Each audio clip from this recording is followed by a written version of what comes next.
सिगां बयबो रायजो राजाफोरनिसिम खुलुमनाय बावहरबाय। दिनै जोंहा देबरगाव ब्लक बिपिएफनि आन्डाराव हलथुगाव प्राइमारिनि सिङाव थानाय धर्मपुरी नैबे गामियाव जोङो मोनसे मिटिं लिंदों प्राइमारिनि। बे मिटिङाव गाहाय आलासि महरै जोंनि बिपिएफ राजनैतिक हान्जानि आफादगिरि श्रीजुत हाग्रामा महिलारी सारा नुजाथिफैदों आरो बेजों लोगोसे गोबां बिपिएफ राजनैतिक हान्जानि दैदेनगिरिफोर, उइमेननि, युथनि, बिएसइउनि गासैबो जोंजों लोगोसे लोगो लाफाफैदों। आङो बिनि थाखाय बिथांमोन बयखौबो साबायखर बावहरो बे समाव। आरो मोनसे बिसेस मिथिहोनायखौ आङो बे मिडियानि गेजेरजों मिथिहोनो हास्थायदों। बे जाहैबाय थांनाय साननैसोनि सिगां जोंहा बिसमुरियाव मोनसे जयनिं प्रग्राम जादोंमोन आरो बे जयनिं प्रग्रामाव मैखोमै जोंनि हलथुगाव प्राइमारिनिफ्रायनो एक्स एनडिएफबि आरो एबसुनिफ्राय आरो इउपिपिएलनिफ्राय जोंनि बिपिएफ राजनैतिक हान्जायाव हाबफैदों।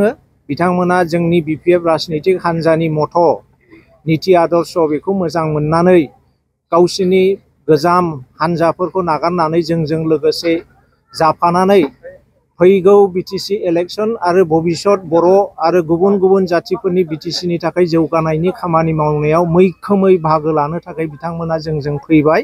आरो नैबे आंनि साखाथि जिरायनाय बिथांमोना गावसोरनो गोसो जानानै जोंनि बिपिएफ राजनैतिक हान्जायाव जइन जाफैदों। जोङो रावखौबो बिसोरखौ बुङाखै नोंथांमोना जोंजों लोगो लाफैनांगौ होननानै, नाथाय बिथांमोना इच्छा गावसिनि गोसो जानानैनो जोंखौ जोंनि मावनायखौ मोजां नुनानै बिथांमोना जोंजों लोगोसे जइन जाफैबाय। आरो बिथांमोना हलथुगाव प्राइमारि आरो जोंनि बिपिएफ राजनैतिक हान्जानि देबरगाव ब्लकनि सिङाव थानाय गासैबो गामिफोराव हाबै हाबै बिथांमोना मैखोमै खामानि मावगोन। बिथांमोना थिरांथा लाखाबाय आरो गुबुनफोर दंबावोमोन। आङो मैया रिपर्ट मोननाय मथे गुबुनफोर बिथांमोनजों लोगोसे दंबावोमोन। बे गुबुन माखासे बिथांमोनखौ जोंनि बिपिएफ राजनैतिक हान्जानिफ्राय एक्सपेल जानाय माखासे सोद्रोमाफ्रा दाबि धमखि खालामनानै सिगिनानै मैया हमनानै लांफिनदों होननानै जों खोनादों। आरो बिथांमोना दिनै जोंजों बेवहाय गिनानै लोगो लाफैयाखै। बिथांमोना थांदोंब्लाबो, बिथांमोनखौ हमनानै लांफिनदोंब्लाबो बिथांमोना खिन्थु बिसोरजों थालिया, बिथांमोना जोंजोंनो थागोन। आङो बे समाव नामफोरखौ बुंथ'ला, खिन्थु बिथांमोना लांजादोंब्लाबो जोंजोंनो थानानै खामानि मावगोन आरो बिथांमोननि सेरावनो थाफानानै बिथांमोना जेब्लायबो बिपिएफ राजनैतिक हान्जानि जानानै खामानिखौ मावबाय थासिगोन। आरो बिथांमोना जे जोंजों जइन जादों, बे जइन जानायाव जोंखौ बुंदों बायदिसिना होगोन मागोन होननानै फुस्लायनानै लांदों होननानै। बिथांमोननावनो नोंथांमोना सोंबाय, दाखालिबो सोंबाय, दाखालिबो बिथांमोनाबो बुंबाय जोंनि बिपिएफ राजनैतिक हान्जायाव गुबुन सोद्रोमाफोरखौ, गुबुन हान्जानि सोद्रोमाफोरखौ फुस्लायनानै लाबोनायनि जेबो नीति आदर्श गैया। जोंहा बेबायदि माब्लाबाबो जोङो मावाखै। बरन्स जोङो बुङो जे जोंनि बिपिएफ राजनैतिक हान्जाखौ सोरबा जुदि गाज्रि मोनदोंब्ला, दुखु मोनदोंब्ला बिथांमोना थांथों, जों बेखौबो बादा होआ।